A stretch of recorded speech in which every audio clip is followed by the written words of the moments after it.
On Monday, U.S. time, the Biden administration's new trade strategy with China was announced. This has led the American media to speculate the United States will introduce tougher trade measures against China. What about the mainland? There is also such news that the new trade policy of the United States will further tighten trade relations with China. Since Meng Wanzhou's release, Sino-US relations have shown signs of reconciliation. In the end, which side of the story will it be in the real situation? Is the new strategy revealed by Dai Qi even tougher for China? Or is there another picture? In addition, the new policy announced by Dai Qi can just be verified. The past year, our argument. And in the coming months, China and the United States, how will it be negotiated? How will it be negotiated? First, let's take a look at the background of the whole thing. When Dai Qi first took office, she expressed her views to the public in March. It's almost a cliché of the past 2 years. Basically, it accuses China of unfair trade, disrespect the rules, coercive trade, etc. After that, Dai Qi's voice disappeared. Far behind the U.S. Treasury Secretary Janet Yellen, nor can it compare to U.S. Secretary of Commerce Gina Raimondo. To be honest, Dai Qi is not the maker of U.S. trade policy. It is just an executor of trade policy, or in other words, a representative of U.S. trade policy. The overall policy of the United States on China's trade, it is dominated by higher-level strategy makers. Of course, the U.S. trade representative is at the same level as the cabinet. Dai Qi will also be a participant in trade policy. The new policy disclosed by Dai Qi has 3 main points in summary. First, the United States plans to start new trade negotiations with China. Second, the United States will maintain its tariffs on Chinese imports. This refers to the part of the added levy theory during the Trump era. About $370 billion of Chinese goods. Third, by maintaining these tariffs, the United States can continue to force Beijing fulfill the promise of buying more American goods and services. These 3 items can be regarded as translation if we change it in another way. The so-called translation means to use a more truthful and appropriate term. Don't use the Mandarin of the United States. Simply put, the US wants to negotiate with China. I hope that China will continue to increase its purchases of American products. Did you see that? This happens to be what we said a year ago. At that time we said that the first phase of the Sino-US trade agreement, it seems that China is at a disadvantage. Because China needs to increase purchases of American products within a 2-year period, the total amount is $200 billion. However, by the end of this year, which is the end of 2021, instead, the United States needs to be nervous. Because China is no longer obliged to continue to increase purchases. Instead, the new U.S. government. There are G7 summits, US-Europe summits, NATO summits. There is also a summit of leaders of the United States and Russia. Biden wants to reap the fruits of these summits. But unexpectedly, it was not as expected. So, Biden thought at this time that he needed to negotiate with China. But Biden is unwilling. Biden does not want to show weakness to China. As a result, several military exercises were conducted. British warships are coming, German warships are coming, French warships are here, and Dutch warships are here. This is not enough. U.S. military planes have landed on Taiwan 3 times. It is to force Beijing to negotiate with the United States. Unfortunately, in August, there was another big oolong withdrawing from FUX. The United States is embarrassed. Finally, in September, engaged in a new alliance between the United States, Britain, and Australia, AUKUS. Moreover, it is necessary to help Australia build nuclear-powered submarines. The last time Yang Feng said that the United States did, it is the retreat of strategy, not the advancement of strategy. No matter how much Biden toss, he still has to negotiate with China in the end, right? You can't do it without negotiation. As a result, Meng Wanzhou was released and returned. Otherwise, how can China and the United States negotiate? However, the interesting thing is that even if Biden knows, he still has to negotiate with China in the end. The United States still assumes a high profile. Daiichi still accused China of unfair trade, hurting American workers and industries. No way, who said that the United States is the world's largest country? The US doesn't say that. Where do you put your old face? This is the first silly under the high profile of the United States. It's tricky, it's the old Beijing dialect. The second tricky horsefoot is, Daiichi said, to maintain the tariffs imposed on China during the Trump era. The goal is to force China to buy more American goods and services. This statement is another high statement for myself. A few months ago, U.S. Treasury Secretary Yellen said, the United States measures to impose tariffs on Chinese goods are meaningless. Because American companies and the American people bear more than 90% of the tariff cost. Since China has undertaken so little in this regard, it is not so important for the United States to remove tariffs or not. However, this statement of the United States is another self-destructive weakness. Why?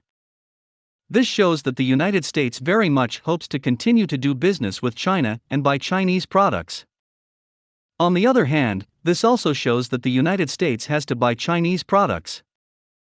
This exists in both aspects. In the past 2 or 3 years, the US hasn't been clamoring to decouple from China's economy. Trade decoupling, technology decoupling? The results of it? After a long time, the United States still hopes, and it has to continue to trade with China. This is self-talking. The third is tricky. The day before Daiichi announced the new policy, a Biden administration official said, they plan to keep the previous tariffs unchanged and consider imposing extra tariffs. This is the leverage for China to fulfill its agreement with the US in 2020, according to the United States. In 2020, China failed to increase the purchase of American goods. The total amount is nearly 40%. Then the data for the first 8 months of this year, China is still 30% short of the 2021 target. To be honest, will China continue to increase the purchase amount of American products? It has little to do with whether the United States will cancel tariffs or not. The purchase amount in 2020 did not meet the target, mainly due to the US epidemic. The United States itself cannot produce sufficient quantities. There are 4 months left this year, and 1/3 of the days left. It is not too difficult to complete the remaining 30% of the target. Therefore, the US statement is only to maintain a face. It is also a bargaining chip used by the United States to negotiate. The fourth interesting place. Will the Biden administration impose extra tariffs on China like Trump? This is also what the American press is very curious and want to know. Daiichi said that this will depend on China's response to re-engagement. What is re-engagement? In fact, for China, there is no such thing as re-engagement. The problem is that the exchanges, contacts between China and the United States, because the last US President Trump continued to exert pressure and sanctions on China. Plus the list of entities, plus the US has always recognized that the epidemic was China's responsibility, so it was interrupted. Since the exchanges and contacts between the two countries have been interrupted, the Chinese side will not be in a hurry to make contact, and will not make contact at all. Instead, the Biden administration had to contact China several times this year. It is also the climate envoy, it is also the trade talks and so on. Daiichi went on to say that the investigation into unfair trade practices is a very, very important tool. We, US, will study all available tools. However, Daiichi still refused to answer whether the United States will consider impose new tariffs on China. Regarding this point, it is a question that the US side has to solve and answer by itself. The United States initiated the trade war and imposing tariffs on its own initiative. The blockade of Huawei's zero-technology chips and the entity list are also actively implemented by the United States. As for restricting student visas and expelling Chinese journalists, the same is true. So, what is China's attitude? Meng Wanzhou was released on September 24. At that time, we said that after Meng Wanzhou was released, China and the United States would start talks next. Because a major obstacle to Sino-US negotiations has been removed. 4 days later, on September 28, Hua Chunying, spokesperson for the Chinese Ministry of Foreign Affairs, said, "I hop. This is the battle between China and the United States over the past few months. You come and I meet." However, it is impossible for the United States to fully accept China's request. Clearing all zeros is also China's negotiation strategy. So, when we look back, this year's trade negotiations between China and the United States and the layout, what we said in the past has been verified. In particular, what should China and the US discuss? In April and May of this year, inflation in the United States began to rise significantly. At that time, there were many opinions in mainland China, but almost all of them emphasized that the US asks China to buy more US bonds. I hope China can help and save the United States.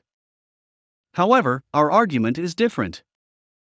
The United States first wants to discuss the next stage with China. This is the second phase of the trade agreement.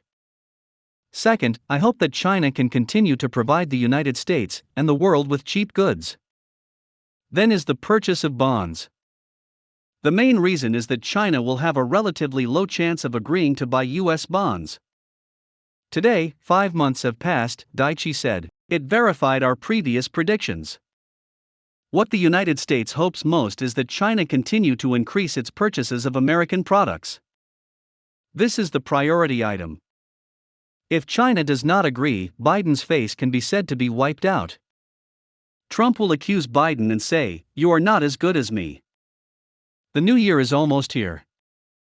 Biden wants to overpower China this year.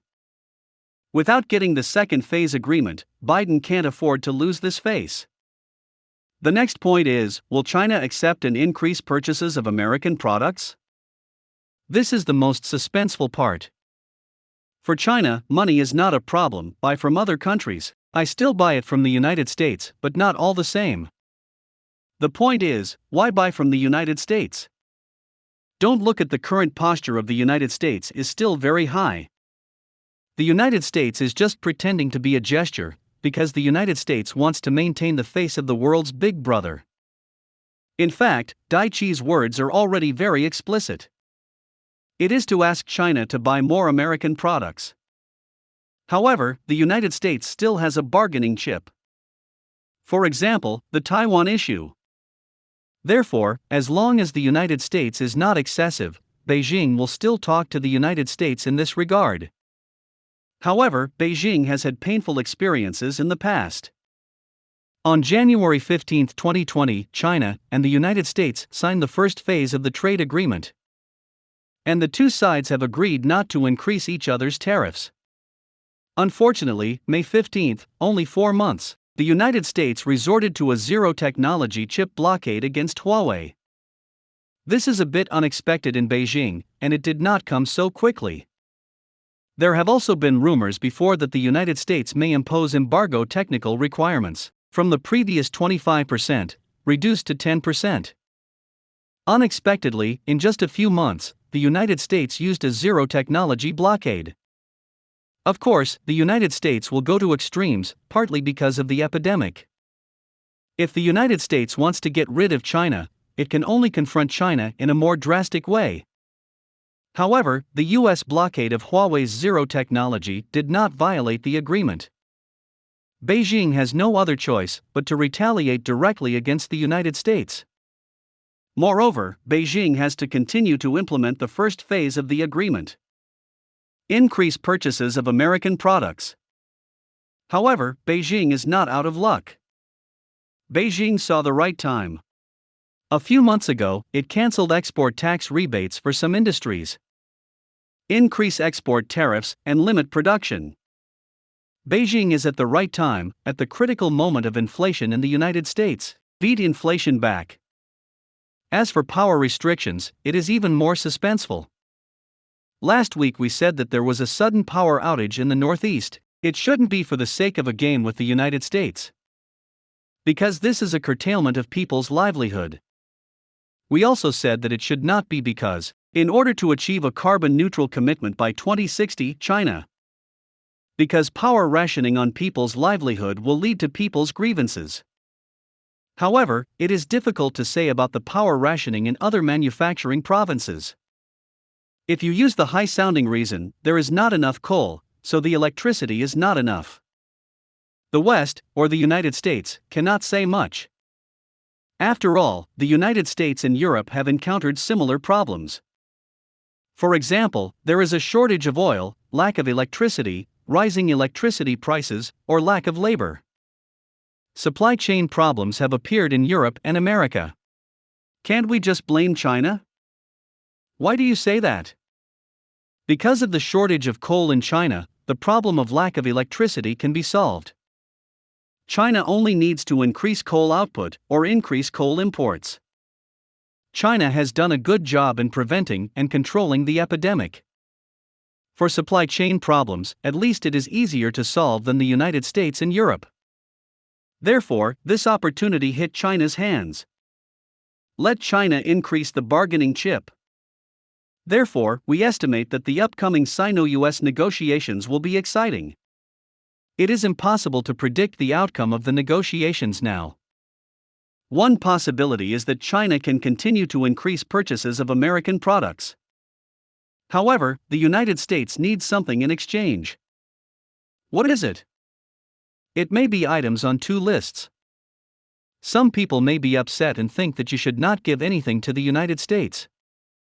Yang Feng's view is that with the previous experience, Beijing will not easily give in and agree to the demands of the United States. Especially, Beijing has a bargaining chip this time, plus a preparation. What bargaining chip? Under the epidemic, China has mastered productivity and the supply chain. Now, both the United States and Europe are experiencing supply chain problems. In this regard, both the United States and Europe need China's productivity. In the past, some commodities, industrial products, had so-called production substitutions. This country does not produce, and there are other countries producing it. Products in this country are expensive, and there are other countries. However, under the epidemic, productivity was dragged by China. In the news a few days ago, Merck Pharmaceuticals in the United States developed a new crown oral drug. This new drug can reduce the risk of hospitalization or death by about half. It's just that this new drug still needs time to pass the review, and it's not anxious. In the next 6 months, China still has advantages. However, there are only more than 2 months left before the end of the Sino-US negotiations. What to prepare? For the possible economic recession in Beijing, or a storm of inflation, prepared in advance. Since last year, Beijing has taken some measures to rectify and squeeze the bubble. Last year and this year, Beijing did not follow the US to print money and engage in quantitative easing. Therefore, Beijing has a bargaining chip and also made preparations in advance. This will increase the room for negotiations in Beijing.